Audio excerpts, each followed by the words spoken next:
तो हाजिर हूँ आपके सामने फिर से एक बड़ी खबर के साथ। पहलगाम हमले के बाद आप देख रहे हो लगातार पूरा देश आक्रोश में, लोग जहां तहां रैलियां निकाल रहे हैं पाकिस्तान के खिलाफ। जिस तरीके से पाकिस्तान ने हमारे देश के पीठ में छुरा घोंप कर पहलगाम में जो घटना को अंजाम दिया, उसको लेके लगातार लोग सड़कों पर उतर रहे हैं। और आज सबसे बड़ी खबर, जिसने लप्पू सा सचिन बोला था, मिथिलेश भाटी जी रघुपुरा से, वो मैदान पर उतर चुकी हूँ पूरी तरीके से इस अवैध घुसपैठी सीमा हैदर के खिलाफ। वो मिथिलेश भाटी जो पूरी दुनिया में फेमस हो गई थी लप्पू सा सचिन कहने पर, और उनका मुंह को बंद कराने का प्रयास किया था एपी सिंह जी ने। इन्होंने प्रयास किया था कि मिथिलेश भाटी के ऊपर केस करें, लेकिन हमारे देश की बेटी है ना, उसे कोई रोक नहीं सकता। मिथिलेश भाटी के घर में गुंडे भिजवाए गए, तमाम चीज़ें कराई गई, लेकिन आज जब हमारे सरकार ने फैसला सुना दिया तो मिथिलेश भाटी फिर से मैदान पर उतर चुके हैं। आज उन लोगों के लिए चंद सवाल हैं जो भारत सरकार पर सवाल खड़ा करते थे, जो कीचड़ उछालते थे, जो अंगुलियां उठाते थे। आप लोगों के मुंह पे जो हमारे सरकार ने तमाचा मारा है वो तुम्हें जिंदगी भर याद रहेगा। तो दोस्तों, अब भारत का एक एक बच्चा भारत की धरती के लिए मर मिटने को तैयार है, लड़ाई लड़ने को तैयार हैं। सब अपनी अपनी जगह से पूरी तरीके से मैदान में उतरने को तैयार है। और अगर इसमें किसी को दिक्कत है तो आप देख रहे हो हमारे देश के गद्दारों में त्राही त्राही मची है, जहां तहां कोहराम मची हुई है। अभी अभी बबीता रानी का एक ब्लॉग आता है, जो भी इस भगोड़ी के सपोर्ट में खड़े हुए और अपने देश के खिलाफ खड़े हुए, आज उन लोगों का आफत कटी हुई है। बबीता रानी का ब्लॉग देखा था, अभी हाथ में डिप लगी है, अपने परिवार की वीडियो बना रही है, क्योंकि भाई रोटी पानी तो इसे भी चाहिए। और बबीता रानी को समझाने के लिए हमने कई बार प्रयास किया था, लेकिन ये महिला बार बार उस अवैध घुसपैठी के तलुए चाटने के लिए तैयार रहती थी। चंद टुकड़ों में बिक जाने वाले इन लोगों का कोई ईमान नहीं होता है, इनका कोई देश नहीं होता, इनका कोई धर्म नहीं होता। और कमेंट करके आई हूँ बबीता रानी की, उसमें डिप लगी है, लगातार बोतलें इंजेक्शन लग रही है बबीता रानी को। ये हालत हो चुकी है कि ये वही बबीता रानी है जो उछल उछल कर बार बार इस सीमा हैदर के पक्ष में खड़ी हो जाती थी। जब जब सरकार का डंडा बजता था तब तक ये गिड़गिड़ाने लगती थी, और जब भी इसे लगता था भाई साहब का हाथ है सर पे, इसका कोई कुछ नहीं बिगाड़ सकता, तो ये अपना फन फैला के उस भगोड़ी के साथ खड़ी हो जाती। फाइनली बबीता रानी, तुम्हें भी तुम्हारी औकात याद दिला दी भारत सरकार ने। अब देखना यह है कि अवैध घुसपैठिए का तो होगा ही होगा जो होगा, साथ में जो ये गद्दार हैं, क्या इनको सजा मिल पाएगी।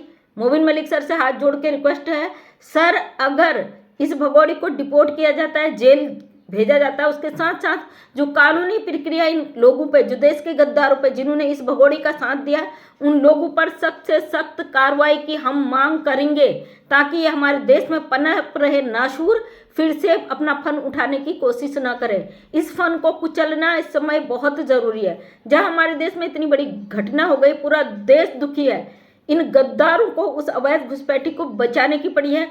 बबीता रानी, आज भी तुम्हारे पास समय है। बीमार हो, हम जानते हैं, सदमे में हो, दुखी हो, क्योंकि तुम्हारे एक तो रोजी रोटी छीन रही है तुमसे, दूसरी बात तुम फंसने वाली हो। आज भी भारत सरकार के समक्ष पेश होके किसी भी मीडिया में जाके अपना बयान दे दो कि यह सीमा हैदर के जो राज तुम्हारे पास है उस राज को खोल दो, वरना तुम्हारा परिवार इसमें बुरी तरीके से पिस जाएगा। अपने परिवार को बचा लो। तुम हमारे देश की हो, भारत की धरती पर पैदा हुई हो, शुरू से ही ये चीज़ें तुम्हारे दिमाग में हम डालने का प्रयास कर रहे हैं, लेकिन नहीं। चंद टुकड़ों में कागज के जो नोट होते ना, उनकी चमक से तुम इतनी पागल हो चुकी हो, अपने देश के खिलाफ खड़ी हो चुकी हो। आज जहां पूरा देश एक तरफ है, वहां पे तुम गद्दार एक तरफ हो। देखना यह है कि सत्य के लिए जो इतने लोग खड़े हैं वो जीतते हैं, या तुम जैसे गद्दार जीतते हो।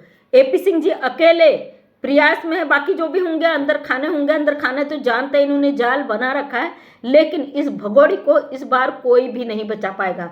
ये महिला जो सीना ठोक के बोलती थी ना, मेरे नाम का हैशटैग यूज करो, हमारी इतनी पहचान है, भाई हमारे देश में बैठकर इस 2 टके की औरत की इतनी औकात थी कि यहाँ बैठकर ये भारत को आंखें दिखाने की हिम्मत रखती थी। अब दिखा आंखें।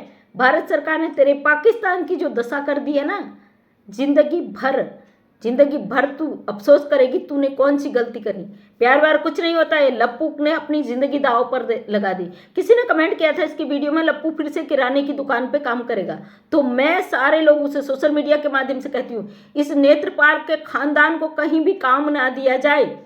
इसके भूखे मरने की नौबत आ जाए, ताकि ये याद रखे कि पाकिस्तान जो अवैध घुसपैठ कर आने का क्या हश्र हो सकता है। इसका दाना पानी, हुक्का पानी सब बंद करके इसके परिवार को जेल में डाला जाए, ताकि दूसरा कोई लप्पू खड़ा होने की हिम्मत न करे।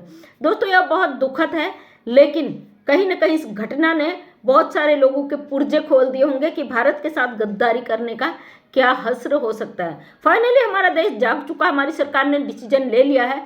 अब दुनिया की कोई ताकत इस डिसीजन को छोड़ नहीं सकती। हम भारत सरकार से फिर से एक बार रिक्वेस्ट करते हैं, इस अवैध घुसपैठी को इसकी असली जगह पहुंचा के इससे जुड़े जितने भी लोग हैं उन सबको जेल पहुंचाया जाए, उन सबको सजा दी जाए, ताकि कोई दूसरा खड़ा ना हो सके कल के दिन भारत के विरोध में।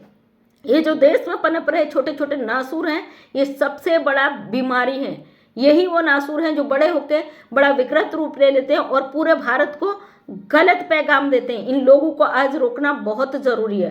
तो दोस्तों, सभी अपना प्रयास जारी रखिए। ये बबीता जो जिस तरीके से नाचती थी और आज इसने, ये हालत इसकी बहुत ख़राब है, दर दर भटक रही है, इसकी आफत कटी हुई है, इसके चेहरे पे 12 बजे है, इसको वायरस फीवर आ चुका है, सुबह शाम इसको इंजेक्शन लग रहे हैं। जो पैसे का इसका नशा चढ़ा था ना, वो नशा अब उतर जाएगा। जो इसने घर बना लिया, इसने बंगला बना लिया, इसने सब कुछ ऐशो आराम की चीज़ें जुटा ली है, उसका ब्यौरा इसको सरकार को देना पड़ेगा कि भाई कहाँ से तेरे पास इतनी फंडिंग आई। वो बबीता रानी जो सिलाई करती थी, जो खेतों में काम करती थी, जो जानवर पालकर अपना घर चलाती थी, अचानक से इतनी शोहरत इसके पास कहाँ से आई। इनकी फंड की भी जांच की जाए, इनके खातों की पूरी जांच करे भारत सरकार, आखिर इनको इतनी फंडिंग आ कहाँ से रही है। जो ऐशो आराम की चीज़ें आज इसके घर में है, एक दिन वो था इनके पास खाने के लाले पड़े थे। आखिर सीमा हैदर के पास इतना पैसा कैसे आया इतने लोगों को खरीदने का। बहुत सारे राज है, उस राज से पर्दे हम उठाएंगे एक एक करके। बहुत सारी चीज़ें हमारे पास आई भी हैं, रिकॉर्डिंग वगैरह, उन चीज़ों को अभी देखते हैं सरकार का क्या फैसला होता है। वो सारी चीज़ें आप लोगों के समक्ष रखी जाएंगी, इनके एक एक पुर्जे को कसकर खोलकर हम यहाँ पे लाएंगे। अब मेरी भारत सरकार जान चुकी है, मिथिलेश भाटी जी भी ग्राउंड पे उतर चुके हैं, इन सब की अब लंका में आग लगने वाली। देखते हैं कैसे ये लोग बचते हैं, हम भी इंतजार कर रहे हैं। अब जो खुशियों के पल थे ना, वो आ चुके हैं। हालांकि इसकी कीमत हमारे देश को बहुत बड़ी चुकानी पड़ी है, बहुत सारी कुर्बानियां दे के चुकानी पड़ी, लेकिन ये नासूर जो था सीमा हैदर नाम का, इसको उखाड़ कर फेंकने का वक्त आ चुका। दोस्तों, पहले दिन से कहती थी भरोसा रखिए भारत सरकार पे, डिसीजन लेगा। लोग कहते थे ना क्या होगा जब सर कुछ हो जाएगा बड़ा तब होगा। हमारी सरकार दयालु है, किसी निहत्ता परवार नहीं करती। जिस तरीके से इस सीमा हैदर को पेश किया गया था ना सरकार के सामने, सरकार डिसीजन नहीं ले सकती थी क्योंकि 4 मासूम बच्चे थे साथ में। अब कुछ भी हो जाए, सरकार ने दिखा दिया कि वो क्या कर सकती है अपने दुश्मनों के साथ। थैंक यू सो मच, अपना सहयोग बनाए रखिए।